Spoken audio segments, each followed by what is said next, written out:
Okay, let's begin so that we don't hold everyone up. So, first of all, very warm welcome to everyone that came. Thank you for taking the time today. And of course, a big warm welcome to Giselle and Stephen. Thank you so much for hosting this wonderful workshop for us today.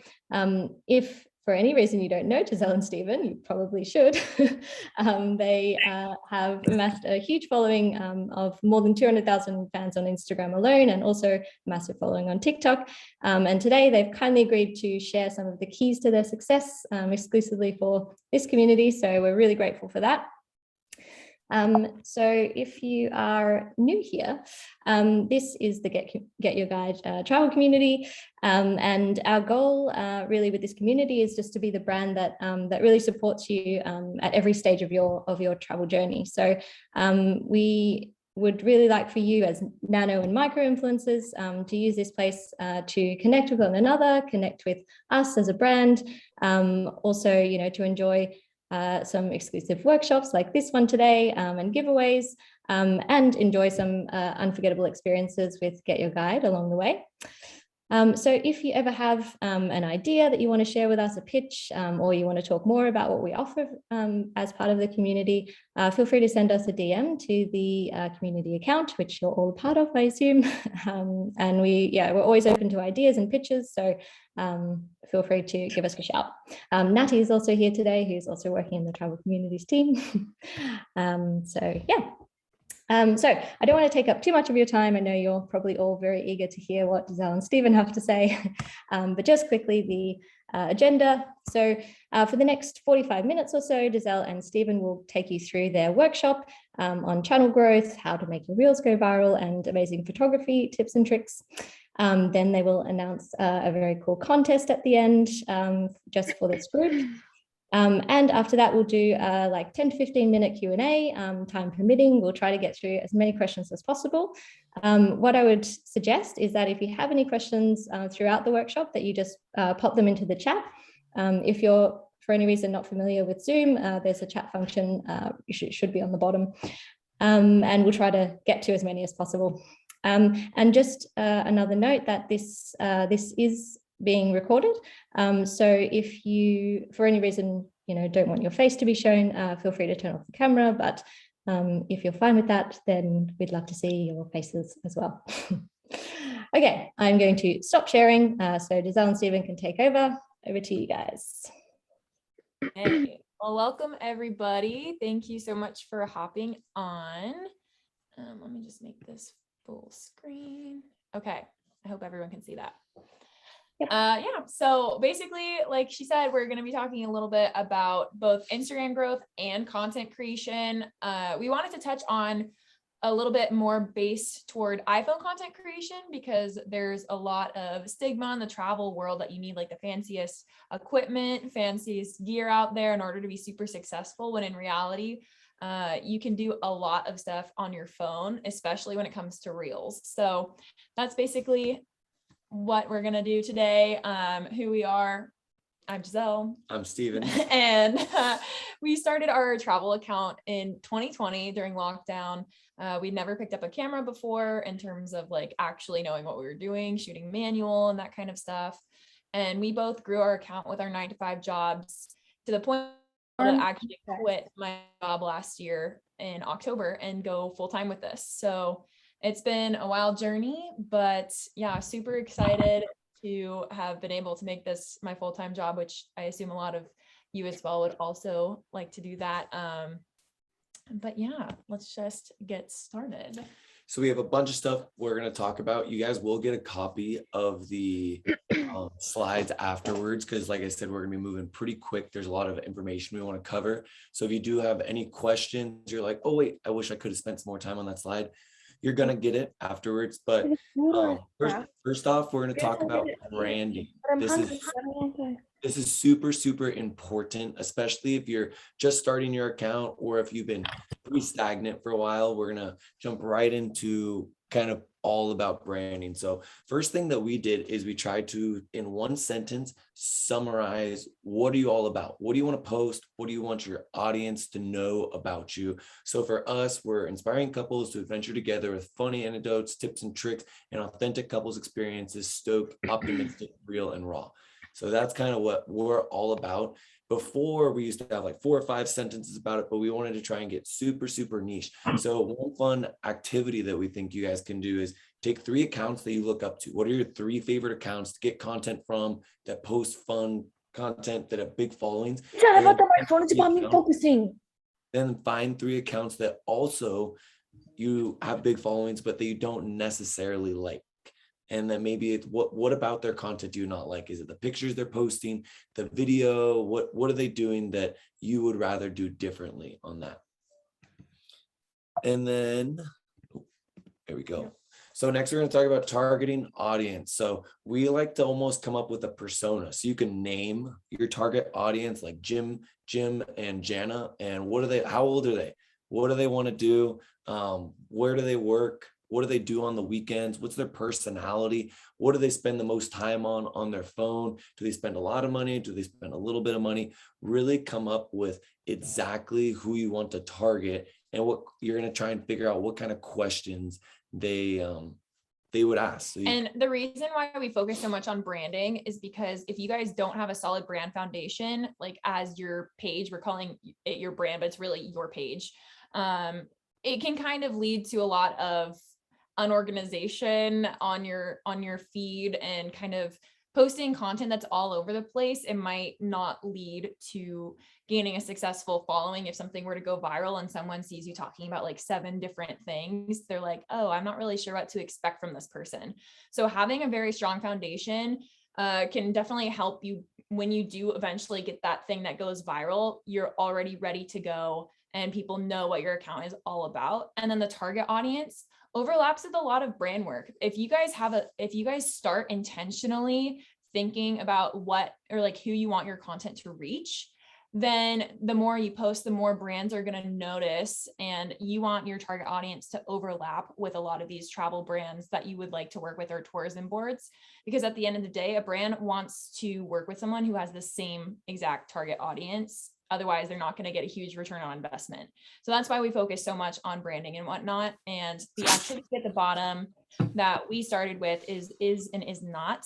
So basically, we think of all these different things that Stephen just said, like demographics, interests, values, and you think, okay, my audience is this, but they are not this. So like they are budget backpackers. They are not luxury 5-star resort stays. Like you can kind of go down the list and think about it and get really into your target audience's head.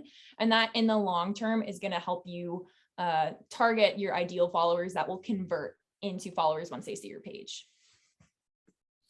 All right, next is going into the market. So it's very competitive. There's obviously tons and tons of other content creators out there. So this is kind of the activity that I was talking about. Find accounts on both sides that you love, you don't really like, and then look at them, figure out what are the similarities between them, and then find a way to bridge the gap. For us, we saw a bunch of travel couples, and we saw a bunch of adventure bros that would just take all the photos. And then we saw a bunch of bloggers that had these amazing tips, but it seemed like there wasn't one account that really did all that together. So that's where we kind of bridged the gap. We wanted to take these amazing pictures that were about a couple, but provide a lot of value.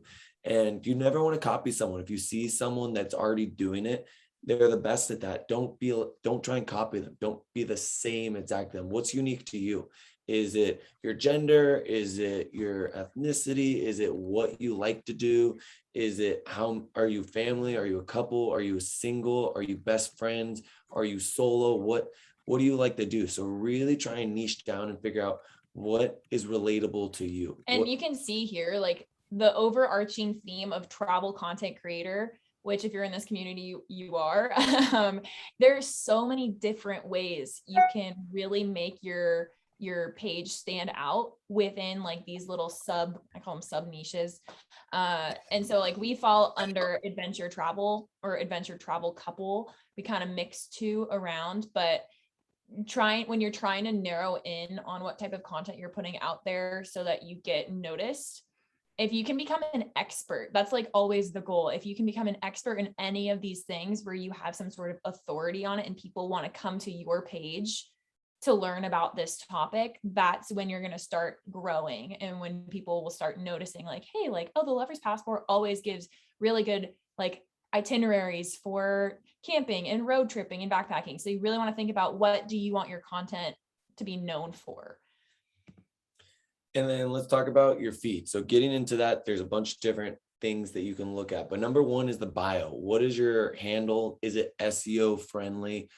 Is it hard to spell? Does it have your last name? Like after you get your username, going into the bio, we wouldn't recommend putting in your like username in there. You have only a certain number of characters. They actually just changed this, by the way, like yesterday. You have more than 30 characters now, where that line on the right where it says Giselle and Steven Adventure, I can now put adventure travel couple, and your page will actually show up more SEO friendly. So that's a brand new thing as of yesterday. Yeah, but you like we keep saying that word SEO means search engine optimization. So if someone types in adventure, one of the first things we want to be that account. If someone types in travel, boom, we want to be able to be at the top of that. If someone types in couple, we want to be able to be at the top of that. And then below that, we think it's super important to just let everyone know right off the bat, what are you about? We are helping you plan your next adventure. That's something really easy that we want to be able to help everyone, whether they're in the US or traveling internationally. We want to help them plan an adventure. And then what are we about? Travel, hiking, camping, road trips, anything revolving around tips. So we think that the bio is because it only takes people 3 seconds to decide, am I going to follow this person or am I going to go to the next? That was a great video, but maybe they don't want to follow you. If your bio is clear, you're setting a very clear expectation as to what they're going to get out of following you. So having some sort of like helping you plan your next adventure, inspiring your next road trip, inspiring your next trip abroad, like telling the person what they're going to get out of your page will definitely help you. And then you should definitely put your email in it. If your email is not in it, because if a brand working and they're on the laptop, they don't really have all those buttons that you can click if you're to email. I used to work on the brand side of influencer marketing before I took this full time. I worked in the beauty industry, working with influencers like in skincare and whatnot. And it was always a real pain to like have to pull out my phone, find their email, look around for it if I wanted to reach out to them. So that's just something else, like a little more like brand collab tip, is to have your email in the bio. All right, so let's get into the content creation part. This is the fun part. So like I said earlier, like you don't really need the fanciest equipment. We do use a camera for most of our photos, but for our reels, 95 to 99% of them are iPhone photos or iPhone videos. So just really taking advantage of what you're doing while you're traveling and documenting it. You don't need the fanciest stuff. It's all about how you frame your content. What story are you telling? Or what value can you provide? So we'll get into that in just a little bit. All right, so we're just going to go through some things to look for when it comes to photography. So you can use this with the iPhone or with your regular camera. We talk about leading lines. As you can see, the first two photos are what? You have this beautiful road leading down. Same thing with our fall picture. You have this beautiful, all the leaves kind of come in. It's a leading line. It draws your eyes to it. Next really easy one you can do right away is thinking about framing. Whenever you see a building or maybe you're taking a picture of a beautiful lake, can you frame it between some leaves? Can you frame that between a chain fence? Can you frame that between two people walking and then you have the subject? It just once again helps draw your eye to it and gets better attention. And the last one is depth of field. This one you can do with an iPhone. You just have to think about zooming. Depth of field is great, but it's not for if you're shooting super, super wide. Usually you want to be at like the 35 to 70 millimeter focal length if you're shooting on a camera. If you're on an iPhone, all it is the ×2 or ×3 to get that little bit more depth of field to add some fun compositions to your photos. And here too, this is where like portrait mode would come in if you wanted some like blurry background effect, or if you do that like 3x zoom and you stand super far away, you can get like some sort of compression effect similar to what you would do with like a 100 to 400 millimeter lens, but obviously not as compressed, but it similarly with that phone. All right, and then getting into some more of these simple things. What we try and do is anytime we find a spot where we're like, we want to take a picture, we'll just go back to these basics. Is there, what can we find a rule of thirds? If we're going to put ourselves in the picture, do we want to be right in the middle? Do we want to kind of get off to the side? Everyone knows, like on the iPhone, you have those grid lines that you can set up, right? Usually you want to place yourself on one of the corners of for the rule of thirds, or directly in the middle, depending on what you want on your photo. As you can see in the top two, we're more in the middle, one's a little bit further down, but in the bottom two from Iceland, we're in that corner third of the photo and over on the side. So it definitely gives you a little bit more of a fun perspective on it. And look for any fun patterns. You can get that if, let's say you're shooting portraits and you have blinds, taking a picture through the blinds, you have all those crazy patterns that you can get. Or if you find something in nature or out on a cool sidewalk, there's some fun perspectives and different patterns. Those always make your photos more interesting. And a lot of these that you like target in your photo intentionally, these are some of our best performing photos. And it's because they take these basic elements of composition and apply them out where we do best, which is adventure travel. And then artificial lighting and props. These are always really fun. If you've been to the same location a few times, or if you're trying to find a shot in a very popular location that has been photographed over and over again, adding some sort of element that will make it your own. We love having some sort of headlamp or a lantern or something. This definitely does better for the more outdoorsy side of travel. You can definitely do it in cities though, too, with some sort of like legit lamp or light. If you guys have a Lume Cube, or if you've ever heard of a Lume Cube, great piece of gear. It's super small, really cheap. You can throw it in your back pocket, pull it out, and it adds some really, really cool effects to it. Like, I don't know if you can see this picture right here, this astrophotography picture. The reason that we love it so much is because there's a little piece of light that really brought the picture together. It just completely changes the perspective. All right, phone photography. So let's keep going into this. So those can all be applied, but just little things that you can do right away are making sure that you guys clean your screen. I don't know how many times you guys have been looking at it and it's a little smudgy. That's the first thing. Look at your screen or look at the camera before you start shooting, if it's a zoom or anything else. And then grid lines, we talked about them earlier. They're really, really important, especially to make sure you have straight horizons. They're not crooked. The iPhone does have a self timer mode, which is really nice if you're a solo traveler and you are trying to get Reels content. I feel like this is a very big, like, not complaint, but fear of taking Reels and putting them out is, oh, I don't want to take content of myself like while I'm out traveling if I'm alone. The self timer is really nice. You can literally just, touch it, run off into the distance majestically, and then run back, and you can just cut out the like first two spots. But I know a ton of people who that's how they get all their Reels content is through the self timer. All you need for that is a good tripod. You could even use like the little, what's it called? The little tiny one, the Gorilla Pod. Yeah, the Gorilla Pod. Those are really easy to travel with. We bring like a full tripod whenever we go anywhere. We have the Peak Design travel tripod, but that's really expensive. So just make sure you have some sort of either remote, self timer. That's how you're going to get a lot of your content. And it really does help with behind the scenes content too, which a lot of people resonate with. Mm-hmm. And then last thing that I would say is very, very fun to use and that we've used a ton is portrait mode. Something as easy as even being in focus. And then when you walk out of focus, it changes the focus to the area that you're on. Especially if you're on the new iPhone 13, it has that cool focus where you can just tap and it completely changes the perspective. We've seen really good success with that. When you're doing like a reveal shot, you see yourself walking in a beautiful dress or very appealing clothing, and then all of a sudden you tap the background and you're blurry, but it shows the beautiful lake or the beautiful architecture behind you. It's a fun way you can just, once again, change the perspective. And then changing your iPhone exposure. If you guys haven't been playing with this, most iPhones naturally shoot a little overexposed.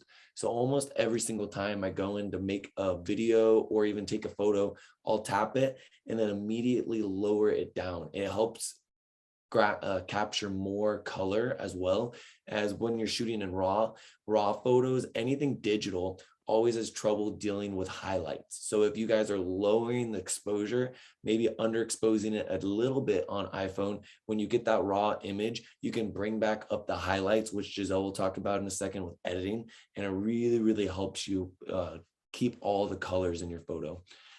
And then long exposures, we use them a little bit most of the time. What we'll do is after we take the picture, if you scroll down, it has all the other options, right? You can choose the long exposure option. You can choose the like real, The bounce. bounce. It has so many different options you guys can choose. So we usually shoot regular and then pop that in, unless you're doing like astrophotography with your iPhone, set on a little tripod, take a picture. It can do like a 5 to 10 second exposure. If you didn't know your iPhone could do it, go and try it. It's a really, really fun feature. And that's one of our most viral reels, is just showing people that it can do that. And then we'll just briefly touch on some photo editing. So I do all of our photo editing and Stephen does all the video editing. That's kind of how we split everything up 50-50. But in terms of our workflow, so this is a question I get very often, whether we're uploading photos from a phone or an SD card, we always use a hard drive. We love our SanDisk SSDs, the solid state drives. And we always back up our photos to at least 2 different places. We have had hard drives crash on us before once we've shot content, and we were very thankful that we backed them up on more than one spot. So whether it's like the iCloud or Dropbox or Google Drive, like that's a cloud version, and then having some sort of hard drive, definitely recommend doing so. Like we've literally almost lost a full wedding shoot and a travel shoot before, but we luckily had it on 2 of them. So redundancy is your best friend. Then once we have them on a hard drive, that's where I'm going to start culling the photos. If you guys are not familiar with the program Adobe Bridge, it is game changing in terms of your editing workflow. It takes so much less time now rather than manually going through each photo and like color flagging them, which is what I used to do when I first started. So it's a free program. Highly recommend downloading it. You can star the photos that you like. And then I typically do like 3, 4, and 5 stars based on if I think a shot would be good for Instagram or whatever client I'm editing for. And then I'll take those into Lightroom. You can directly export into Lightroom. And then I'll make my edits. I'll go through them all once I make my edits and 5-star them if I'm going to use them for Instagram. And then I'll take them into Photoshop from there, which I'll show you the tools that I use in a second. And then we post on Instagram from there.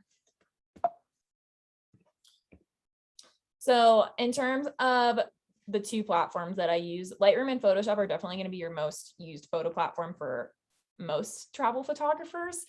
I actually only ever use Lightroom, the cloud version, which I know a lot of photographers like only use classic. I like the cloud because when you're traveling, everything backs up and whatnot. And then Photoshop, that's kind of, I would look at Lightroom as your basic corrections. And then Photoshop is where you would take it in to edit out like people in the background, or if you want to do a sky replacement or more advanced retouching. Highly recommend just learning very simple things in Photoshop. It can be very scary when you're first looking at it as an editor for your photos. But these are the tools that I use the most probably. The spot healing brush and the patch tool are probably my 2 most used for getting people out of the background of your photos. The clone stamp tool too, if you do, you like hit a certain part of your photo, then it will clone that section. So if you're trying to get rid of like some rocks or some distractions in the foreground or even the background, it makes it super easy to just clone another part of your photo. Dodge and burn, that's to lighten or darken certain parts of your photo. And the object selection tools, super nice, especially now with the new Photoshop updates. If you have just like you want to move yourself in the frame, it will just select yourself and you can move the whole thing without having to draw around these like grid lines anymore. And then in terms of Lightroom, the 3 most popular ones that I use besides just the typical editing style that I use, the sky and subject gradients, that's also a new update as of the last year. So you can go in to select subject or select sky and only edit that part of your photo. And that way you won't affect your entire photo. For example, if you're just trying to edit yourselves to be lighter without blowing out your sky, super nice to use. And then radial and linear gradients are similar, where you can select a certain aspect of your photo without blowing out everything else in your photo. And then we export our photos for Instagram at a 4:5 aspect ratio. That's the most optimal for photos. If you guys are exporting photos to use in Reels, we always export in 16:9. That's super important. And yeah, we typically export the photos for like static posts at 1350 megapixels. All right. And then going into videography tips on your phone for Reels. So tons and tons and tons of stuff. This is basically where everything is. I don't know if you guys are on TikTok, but I used to hate TikTok. I thought it was just dancing videos, and it's such a powerful tool. So if you guys aren't on there, first recommendation that you can do to start making your accounts better, just get on there. It's an up and coming app. I would highly recommend everything on there, but most of the time for everything we're doing on there, we're shooting in 4K just so we can crop in. And our editing when we're getting into it is once we have our 4K, the reason I shoot like that, whether it's horizontal or video or vertical, is just so you can crop in. Let's say we're taking a video of ourselves, we set our iPhone up, we start walking into frame and we're a little off center.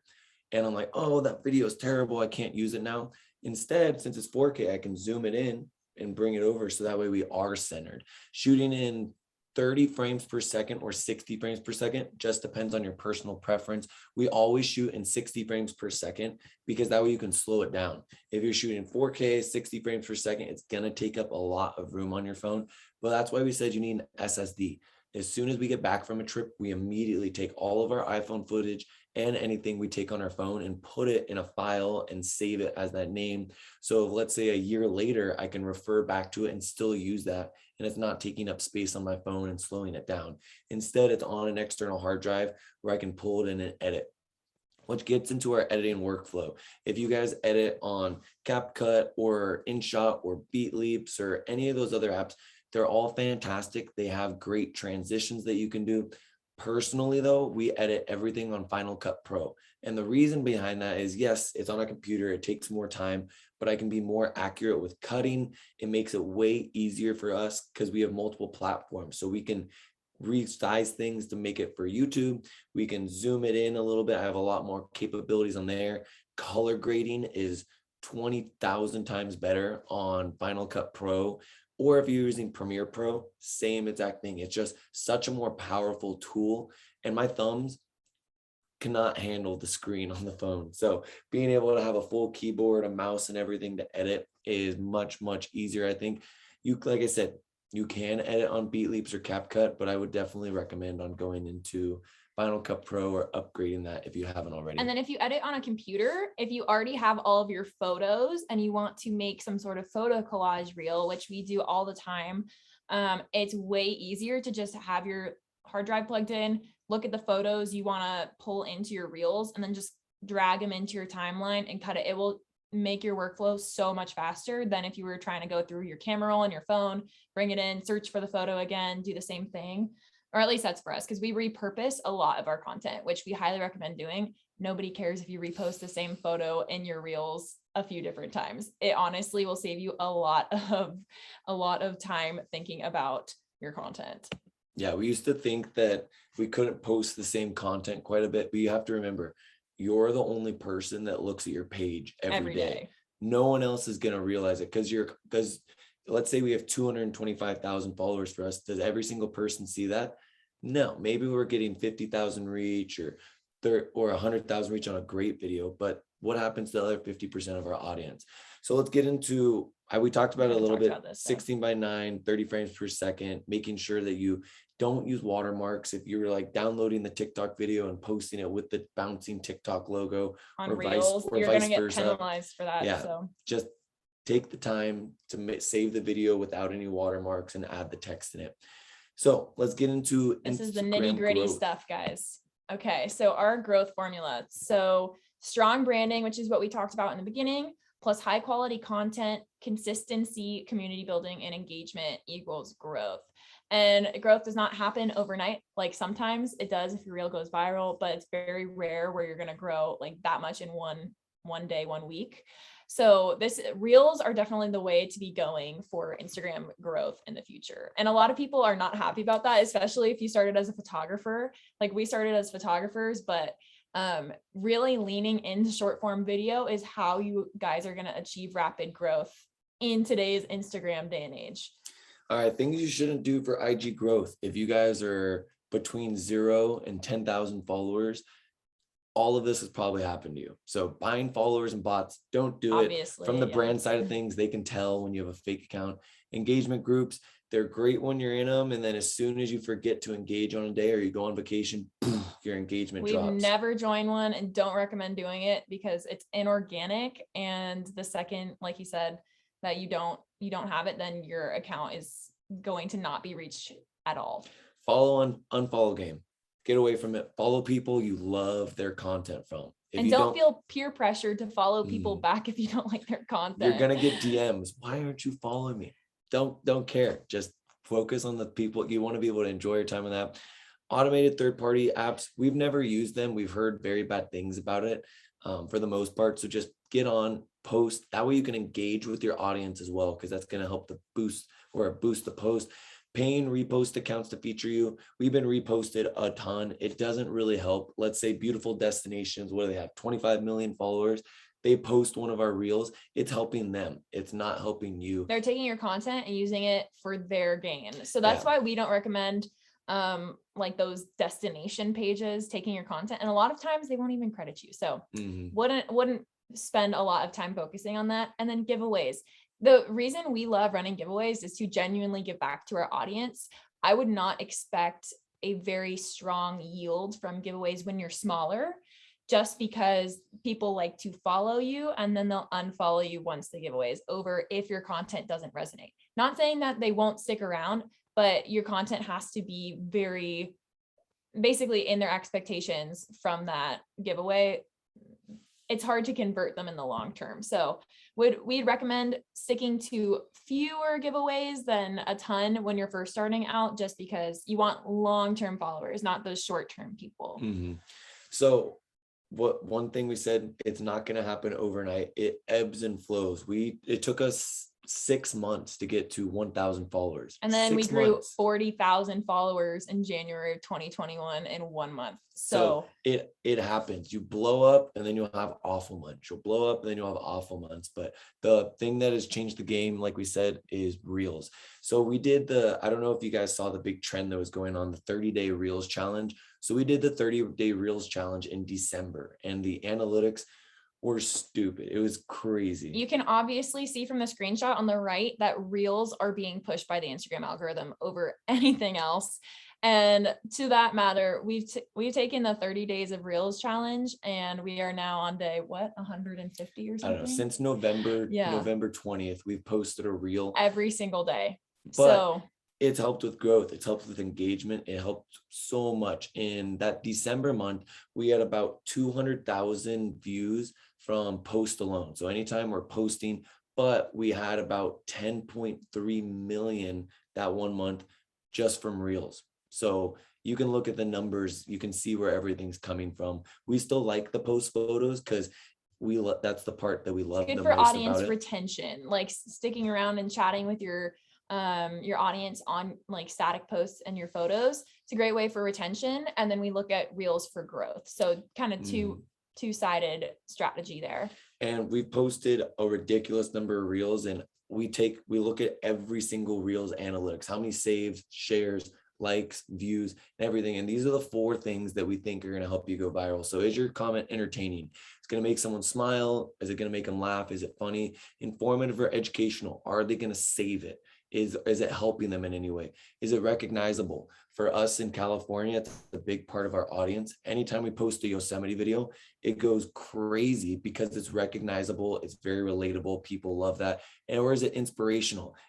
Are we going to post a video about Guatemala and make everyone like, man, I want to go to Guatemala now? So those are the 4 categories we break up every single reel into.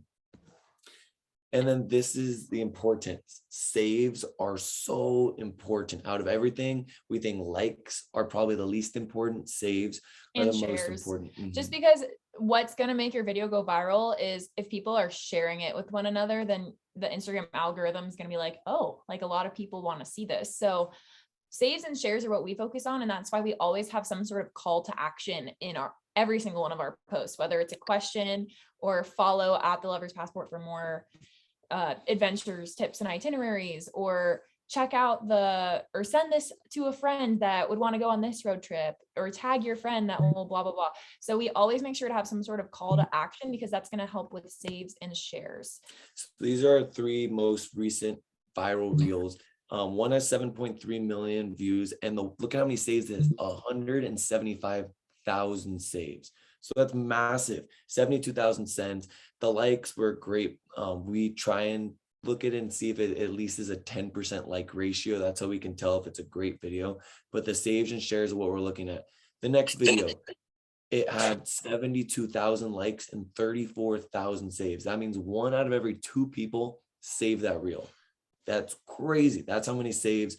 And that's why it got boosted so much. The last one, 1.5 million, but it got shared 50,000 times. So it only had 78,000 likes. So out of the 78,000 likes, almost every single person saved it. There was only 20,000 people out of that huge audience that didn't share it to someone new. So if you're not focusing on adding it to your caption, like G said, save this for later, share with your road trip buddies, share with the person that should visit here. We think it's super important that you should add that call to action. And then getting into Reels ideas. I think this is the biggest pain point for a lot of people, is like, oh, I don't know what to post. So if you guys haven't heard, there's this website called Answer the Public, and we'll show you kind of a screenshot of it on the next slide. But it takes every single question that people are answering or asking on the internet and basically consolidates it into one thing. And so we can take all of our brand pillars, which we kind of talked about in the beginning. So we have our photography, we have hiking, national parks, etc. And then we kind of broke it down into Reels specific categories. So if you guys look at our page, basically we made 7 to 10 different Reels categories that we will reuse every single week. And typically we'll do like 1 from each category and post it on our page. But this way your content stays really fresh and you don't have to think about, oh, what am I going to post today? I can be like, oh, on Mondays, I'm going to post photography tutorials and behind the scenes, and then do a different reel behind the scenes every single Monday. Having some sort of strategy like that can you'll come up with your content calendar way faster. So this is what Answers in the Public looks like. You can basically type in your like travel photography, and then out of travel photography, it's going to tell you every single question that people are asking, where you can come in as the expert and now start adding in your input. And that's going to be what? Informational, helpful. You can make it funny. It's relatable for a lot of people, and it's shareable. Same thing. We did another one of hiking here. So we would highly recommend checking out Answer the Public. Is a great resource. All right, consistency when posting. We've heard all kinds of people say, oh, it doesn't matter what time you post, or I can post 2 times a week. You can, but if your goal is growth and you want a very highly engaged audience, consistency is huge. We both worked full-time jobs when we first started. So we were like, okay, we're going to post Monday, Wednesday, Friday. Those are our days. We're going to make time to be on the app, engage with our audience, respond to DMs, post stories. That's how it was back then. And then there was always a theme. Like we said, we have our 10 pillars that we work on for our niche. I love writing everything down. So I just have a whiteboard, and on my whiteboard, I have every single one of those pillars. And when we're scheduling out content for the month, we look at, okay, on Monday, maybe we'll talk about this pillar. Wednesday, we'll talk about this pillar. And then this day we'll talk about this pillar. It's important to have the highest quality content possible, but you don't want to hold that back from you posting. I think the biggest problem for a lot of people is they're like, I want to post this video, but you're like, but it's not perfect. Or I want to post this video, but I need to spend another few days editing it. Some of our most unfiltered, like professional videos are the ones that go viral, or the stuff that we come up with in 30 seconds versus the stuff that we spent an hour making. So honestly, the reason why we say consistency is the more you post, the more you have a chance to go viral.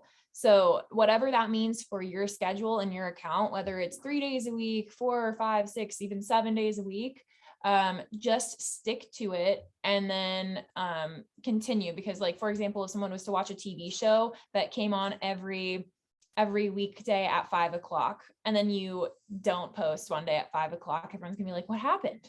Same thing with the Instagram algorithm. It's gonna be like, what happened? Why didn't you post? So finding that consistency, not only in your posting schedule and high quality content, and then also your pillars and your theme, your brand, it's all super important when it comes to growth. All right, so why aren't you currently growing? We've done a ton of Instagram audits with a lot of people on our Patreon and just other big accounts that don't understand why they're not growing. You're not using Reels, obviously, number one, but more importantly, are you using trending audios? We know that you might have a favorite band or a favorite type of music, but if you want to grow, we highly recommend using the trending audios, and we'll get into that more. Are you posting low quality content? Is the video shaky? Are your pictures blurry? Or is your content not, we don't want to be mean, but is it boring? Is your content not super interactive? Are you talking too much about something and something that people aren't going to care about? Or are you trying to, maybe from your experience, give a tip that's relatable? Are you engaging back with people? All of our content usually hits around 200 to 300 comments, and that's because we engage with everyone. We love our audience. So let's get into making a viral reel. We've had tons and tons of reels now hit over millions or multi-millions. And the most important thing is the hook. We both discuss it. We'll ask other friends like, hey, what do you think would be a great hook for us? And then finding hooks that work for you. For us, it's the boyfriend or girlfriend hook. Or we'll have a whole slide on this in just a second. Yeah. But after the hook, obviously telling a story. People love day in the life or best things you need to go here, and then giving good advice, or maybe it's a fun trend that's going around and you're early to the trend. You're not doing it the last week. If you guys are scrolling through your Reels feed and you hear an audio like 7 times out of 20 scrolls, you're probably too late to be on that trend. And then you're just kind of posting a trend to post, which is not a bad thing. And like, at least you're being consistent, like we said. But if you guys are just hopping on and you hear that song so many times, it's probably a good idea to find something else to post. And then a strong call to action. We've said this like, I don't even know how many times now, but it's so important. Follow me for more tips, blah, blah. Tag your friend in the comments, add something at the end, and it'll really, really help you. Visual hooks, audio hooks, text hooks, editing hooks. Those are the 4 that we use for everything.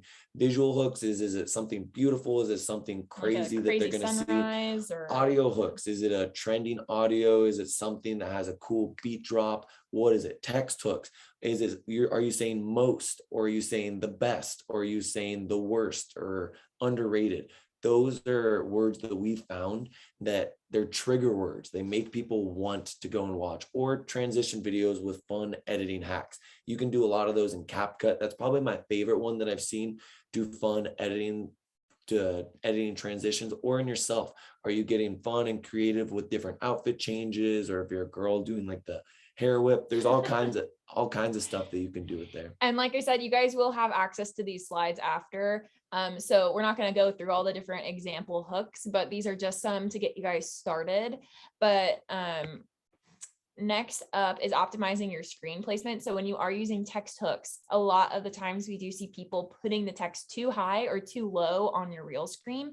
So if you guys look at those photos on the left there, it will actually show you if your caption is going to be covering your text. So make sure that your caption isn't covering your text and that it's not too high up where it's going to be cut off from your like little handle at the top. So just be very cognizant of that when you guys are doing that. And then if you have a video where you are doing some sort of voiceover or speaking, make sure there are closed captions, because 85% of people watch videos with no sound on. So super important if you are trying to talk about something to have some sort of closed captions, and make sure those captions are also not cut off. All right. So things that are controversial, detail, we talked about this a little bit, but the big thing here is you want people to engage in the content. One of our most viral things were most underrated national park, or when we put our top 5 national parks in the US, and maybe we forgot something like Grand Tetons or Glacier, because we haven't been there. We just posted national parks that we've been to, and people went off in the comics. They were fighting each other, going back and forth. But what is it? We always say any engagement is good engagement. So we think it's super important. Let's say you're doing like a tutorial with clothing, or you're going through and showing like a H&M haul or something on an Instagram or a TikTok video. leave some of the questions unanswered. So they have to go to the comments and say, hey, where where's did you your get top that? from? Or like, where can I, what style is this? Or what size are you? Like things like that. Wait just like an hour or something as people ask, and then you can keep going. But the more questions you can get, the more, I don't want to say controversial, but opinionated, like put your opinions out there, because people love to combat you and be like, what? Yosemite is not the best national park. Where's Glacier? Where's Yellowstone? Or same thing with cities. You could do like top 5 cities in Europe or something, and people will go off on that, and that will help you. Just don't take it personally if people are doing that, which is a lot harder than you can say, but that kind of stuff does really well. And then in terms of keeping people watching your video. So after the hook, like we said, it needs to be a story. It needs to be something that's going to keep them watching, because the first 1 to 3 seconds we consider the hook on if they're going to watch the full video. But if it's 15 seconds, they need to watch 100% of the video for Instagram and TikTok to say, yes, this is a great video. If it's 30 seconds, they have to watch 75% of the video. If it's longer than 30 seconds, then they have to watch 50% of the video for TikTok and Instagram. Say, okay, this video is good. Let's keep pushing it. That way, like I said, you have more of a chance of your video going viral. And then just some other things that will help your watch time on your videos is loops. We don't do these too often, but they're really fun, where you can like match the end scene of your reel with the start scene of your reel. And then transitions, which these are just some easy examples for transitions. You can see there was one that we recently did on a reel in Guatemala where we were at the airport. We stomped on the camera and then released our leg while we were at the top of a volcano. That did really well. Super simple, all filmed on iPhone. It just keeps it a little more entertaining. And if people were to drop off, if you were just to post like one simple pan video, the transitions keep people's attention longer. And then just some other strategies that we always use. This is why we mentioned getting TikTok earlier, because A/B testing is what we do. So we'll make 2 or 3 different variations of the same video with different hooks or different trending audios, put them on TikTok, see which one does the best, and then bring that over to Instagram Reels. And we can do that with other things too, whether it's text, audio, certain clips, etc. But really helpful to do that. You don't have to, but it's just a fun little strategy we like to use. And then some things we haven't talked about yet, making a multi-part series. So we've been doing this thing like top places in the USA that look like another planet or something like that. And we've done like 6 parts now. Every single time we do that series, it goes viral, like every single time. So if you do something that goes viral, repurpose it, reuse it, do some sort of spin-off or like part 2, part 3, because clearly your audience is responding well to it. So don't ignore those analytics. If something does well, emulate it in the future.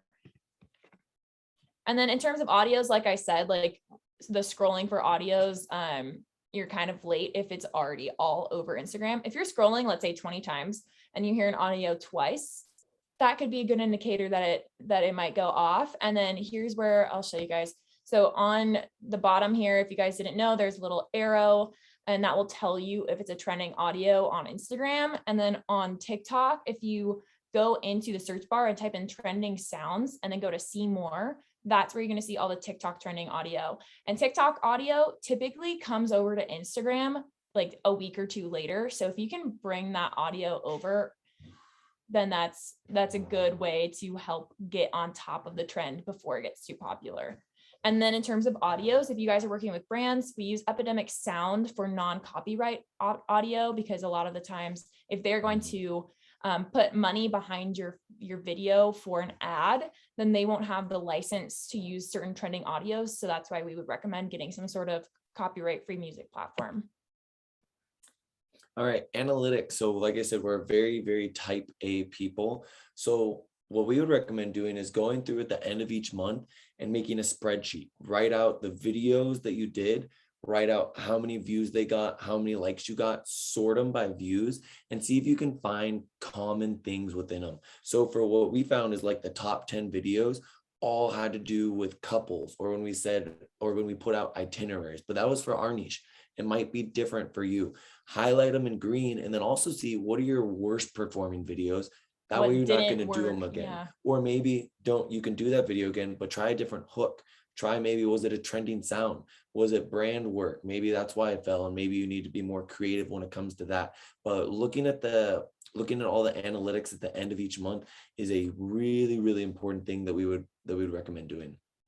So in terms of your weekly growth checklist that we would recommend, if you're like very serious about growth, like you are gung ho and have a lot of free time, we would recommend 5 to 7 times a week.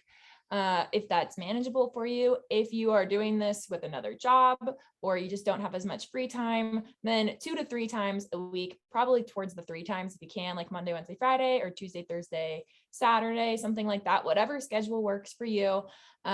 Like we said, the consistency is the biggest thing. Every single person that we have started out Instagram around the same time with that has been consistent is also in the 50K plus range now. So it's all about consistency and being in it for the long haul. And then being active on your stories is also super important, just establishes a connection with your audience. So we'd say about 5 frames a day. And then just a little note here too, like when we were working our full-time jobs and doing this, I mean, Steven still is, batching your content is super helpful. So just having some sort of content day where you make like your reels for the week, or you schedule out your captions or something like that, it can be super time efficient. If you just kind of like time block, like on Sunday nights, you'll get your posts ready for Monday and Wednesday and Friday, something like that. That's something we found helpful. But that was a lot of information. We wanted to give you guys as much as possible, which is why this is all recorded and you guys will be getting a copy of all the slides. But we do have a little fun challenge for you guys with Get Your Guide. And so if you guys share a reel using the little strategy that we showed in terms of your hooks and your storytelling, and then your call to actions, and then you tag us and Get Your Guide, we're giving away a one-on-one like Instagram audit follow-up session with us. And you just have to use the Get Your Guide Reel Challenge hashtag. So we'll go over basically anything you want to know about your Instagram account and give you feedback one-on-one. And yeah, super excited. So if you guys have any questions, we'll just open the chat now, I guess. Yeah, we can start working through these. Let's see. Thank you so much, guys, for the amazing presentation. As I said, there are so many actionable tips here, and I'm really glad that you're also willing to share the slides with everyone, because I think there's so much that they can take away. Do you want me to read out the questions? Yeah, sure. That'd be great. If you want to. We're over here like... I can read pretty well. Let's go. So first question was, how did you learn to use Lightroom and Photoshop? So YouTube tutorials, best friend. Also just a lot of trial and error. If you guys go on Lightroom, they actually already have Adobe presets too. So I think the first thing that I did was I'd hit auto on my picture, and then I'd go through all the different pre-made Adobe presets. And then I kind of played around with those, would tweak them. And then I kind of found my style that I enjoyed about 2 months after I first started editing. But YouTube tutorials are really, really helpful in terms of exploring different and other people's editing styles. And yeah, just a lot of practice, I would say. I think one thing that I've seen her do too that I thought was really helpful is if you look up on Instagram, or if you look up just on Google, let's say you go to the Grand Canyon and you take a picture and you find a picture that's similar to yours that you love the edit from, put it up side by side and just edit little pieces of it. That way you have like a framework. It's not, you don't have to copy it, the editing style, but that way you can look and say, oh, his colors looked really good. Hold it side by side so you can compare them. That way you have a little bit of inspiration, especially when you're starting out. Look at photographers that you find as inspiration. Or you can use their some people sell presets. True. That's another thing. You can, those are just kind of like a starting point. You can use their presets and adjust, and then you can kind of learn that way. I personally never did that, but it could definitely help. Cool. And I guess just an add-on to that question is the free version of Lightroom sufficient, or should you pay for the full version? So I pay for it, but the Lightroom mobile is super handy. Like I have edited photos on Lightroom mobile. So I would just say if you're looking for more advanced editing, I would go with the paid version. If you're like very happy with your shot and you don't have to do any object removal or things like that, then the free one is totally fine. But I would recommend, if you're serious about photography, to get the paid version that comes along with Photoshop too. Because you get a little deal if you get both of those. I think it's what, $20 a month or something? Or 10 to 20 bucks. Which in the reality of things is like going out on a Friday night. With Less than a Netflix It's a subscription. good investment. Yeah. Cool. So next question, how do you access stuff to post when you're on the road and you don't have your laptop, if you don't have everything on your phone? Batching. We do. I mean, you should see us on our road trips, albeit she'll be driving and I'll be like, okay, I got this, a viral reel, I feel it. So we bring our laptop everywhere with us. If you don't have your laptop though, and you want to use your phone, that's actually where Lightroom Mobile would come in handy, because the cloud, like I typically would have all of my edits already done if I'm out traveling, or if I did them at the hotel or whatever. You can actually download, it will like sync up to your computer. So from Lightroom, you can just save that photo and then post from there. Or you can, what we typically do when we're traveling, and it's always so sketchy with the Wi-Fi, depending on where we are, is making sure to download anything that you need while you have Wi-Fi, because I'd rather have too much stuff on my phone than too little.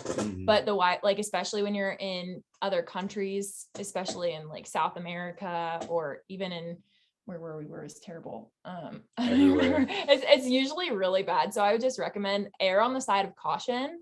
If you don't have your laptop, and either put it in some sort of Dropbox, Google Drive you can access offline, which is really nice. So some sort of platform where you won't rely on the internet for. You guys seem really organized. It's impressive. Okay, Lizzie wants to know, how do you get the best upload quality when posting to Instagram? Because hers Go is on Instagram and click the little like high quality upload setting. If you're like, I didn't know they have that, go and do it. Yeah, it's actually, I think I put instructions on one of the slides on here. If that's not on already, or if it is on already and you're still having upload quality problems, Instagram will compress things that are too high resolution. So if you're exporting everything in like crazy high res, that could be a problem. So that's why I typically, if I'm on Lightroom, like the cloud version, and I'm exporting it, I can do like the large JPEG, that's typically fine, but not at 100% quality. I think I put 1350 pixels for the long side. But yeah, typically just don't put like too high res, because that's what will make it super grainy. Same thing with reels. Don't put it in 4K. Everything needs to be 1080, 30 frames per second when you export it finally. So whether you export it from CapCut, Final Cut Pro, Premiere, you don't want to upload a 4K video because it's just going to destroy it. We shoot in 4K for video, but we export it at a lower quality for Instagram. If that makes sense. Okay, cool. Do you use an app to remove TikTok watermarks? No. I used to. This is a hack. This is a hack. Are you ready for this? So, if you have TikTok, go to TikTok. I'm just going to go to one of my drafts. If I go to a draft, I pick this.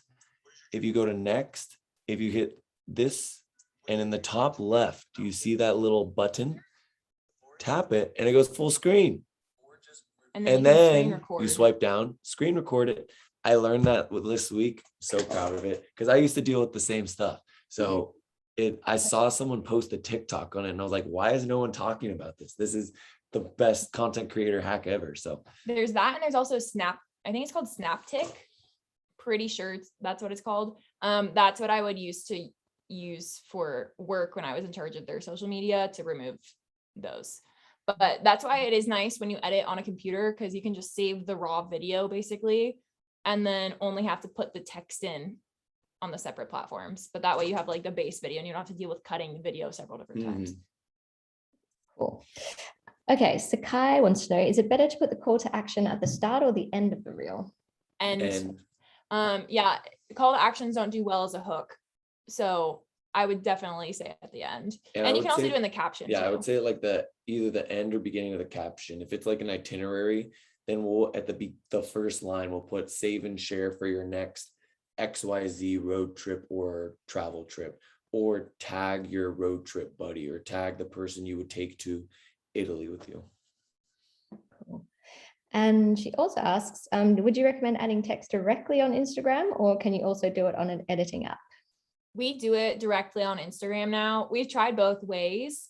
We've just had some issues in the past with third-party text showing up. Sometimes Instagram like makes it all off. I don't think that there's a good way or a bad way. I just like the text on Instagram usually. The native text for the platform tends to do better anyways. Like there's not too many videos that I've seen go viral with like third-party text, if that makes sense. So yeah, we typically do the text both times, whether we're doing it on Instagram or TikTok. Great. Mary Chris wants to know how much time you spend posting and editing while you're on a trip versus while you're not on a trip. Probably the same amount of time. I'm not gonna lie. Like for us, since like every day, for instance, we post 2 to 3 TikToks every day. We'll post 1 photo Monday, Wednesday, Friday, and we post 1 reel 7 days a week. If you're like, that's a lot of content. That's a lot.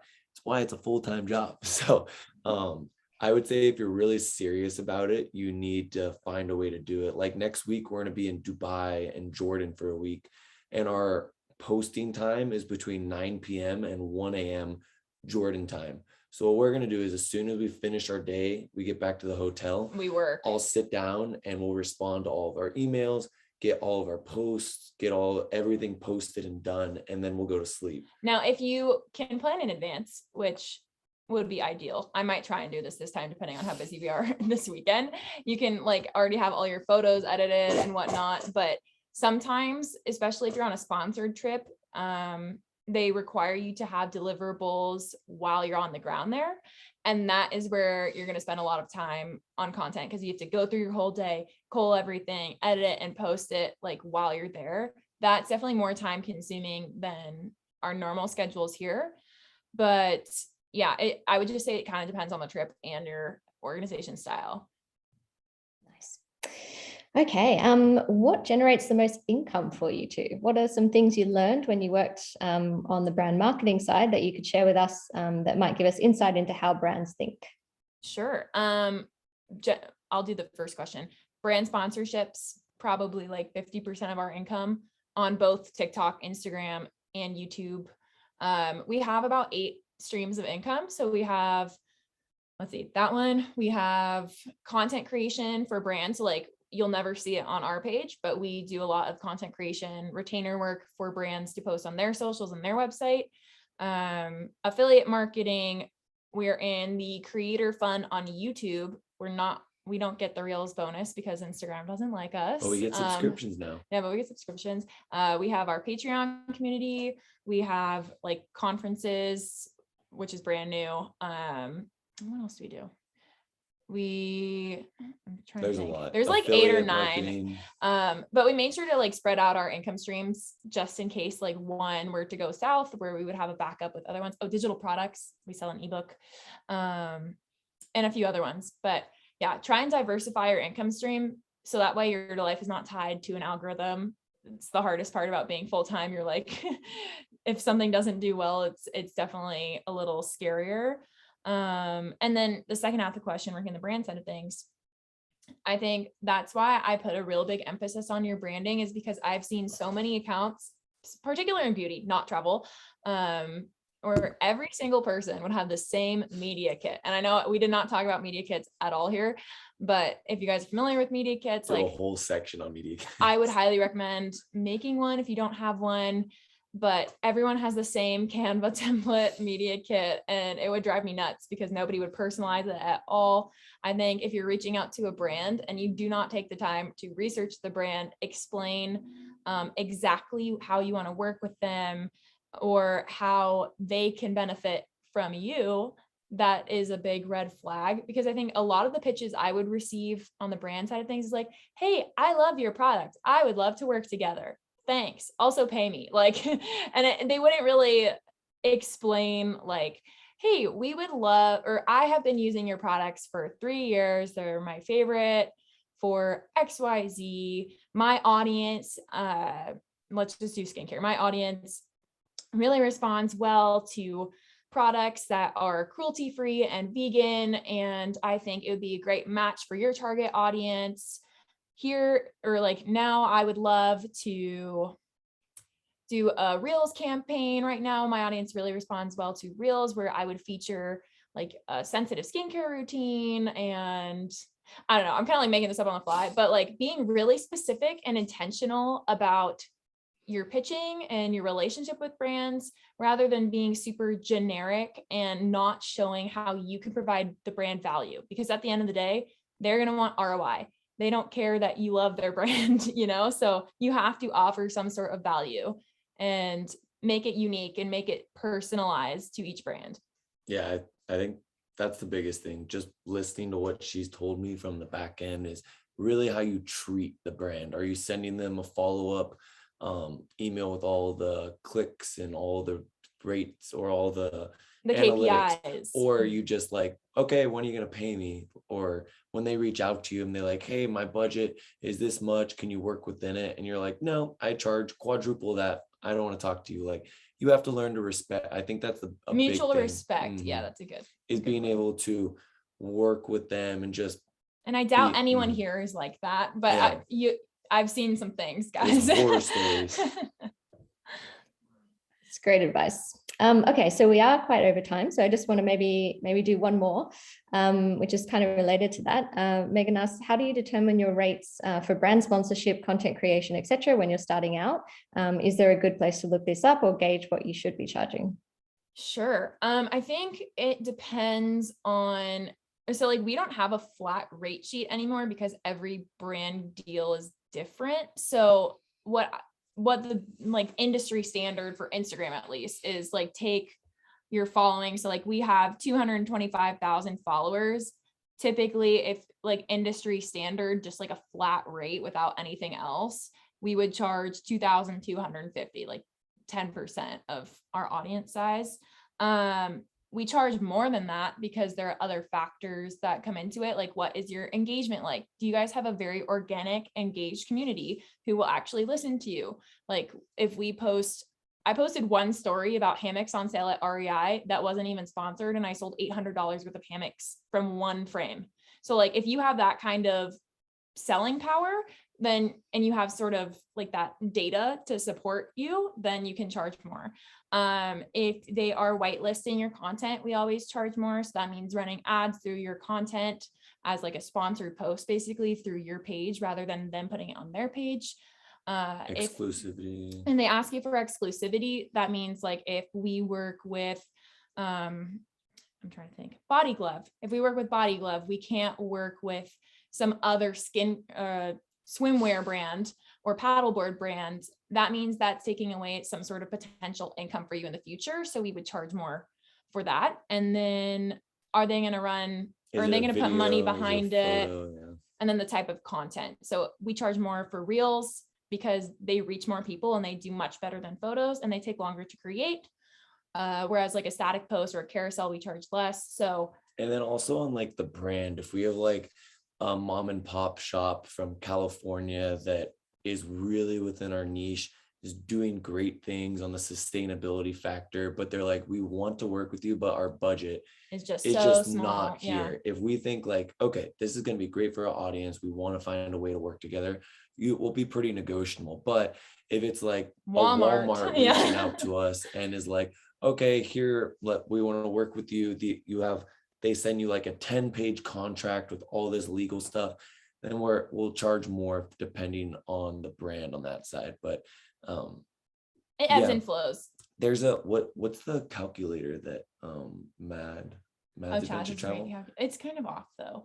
But yeah, I would just say like those are definitely the factors that we would look at when charging. And then also in terms of photo, like if they want photos, then you get into this whole other conversation of like image licensing, which typically only comes into play with tourism boards from our experience. Like, are they being able to only use it organically, posting on social, digital, emails, billboards, and such, or do they have print capabilities? Do they get 1-year license? Do they get for in perpetuity, which means that's an expensive they can use it forever? So like this could be a whole nother topic talking about pricing, and we do talk about it quite a bit in our Patreon. But we hope that helps. If you don't know what to charge, don't be afraid to talk to people. We get messaged all the time about other big accounts like us, and they're like, hey, full transparency, how much are you guys charging? Like, we're thinking about doing this, and just talk Most to of the time other people will tell you. Yeah, I mean, people yeah. are super reasonable, and if they don't tell you, then stop talking. Go talk to someone else. Their butthole. Don't talk to them. There's so many amazing creators in the community. We haven't met too many people who are super standoffish about it, and it's such a like, don't talk about the hush hush thing. But at a certain point, it is a business. The only thing that I would really recommend is if you're doing the trade collabs, if you're like, oh, I'm gonna do 10 reels for you, and they're gonna send me on. No, they're gonna give you like a t-shirt. Don't do that. Yeah, please don't do that, because it really hurts the creator market. Or same thing if you go and do like Bora Bora reaches out to you and they want 50 pictures with full in perpetuity rights, and they're gonna send you on a trip. Like that could be like $100,000 for there's so much money involved with it. So yeah, it's a whole different topic. If you have any questions, feel free to DM DM us, we'll chat. Yeah, we do. Right now we have a giveaway going, so we have a ridiculous amount of DMs, but we will get back to you. We respond to every single DM, so which we highly recommend you do too. Keep your community engaged. Amazing. Thank you once again so much, guys. This was really, really amazing. Those who are with us, I will send around more information about the contest as well. I really recommend that you enter, because it's a great opportunity to get a proper one-to-one session with Giselle and Stephen. As you can see, they have a lot of insights for you. So we'll send that around, and hope to see you all again soon. So thanks so much. Thanks, guys. Have a lovely day, evening, or middle of the night. Bye, guys.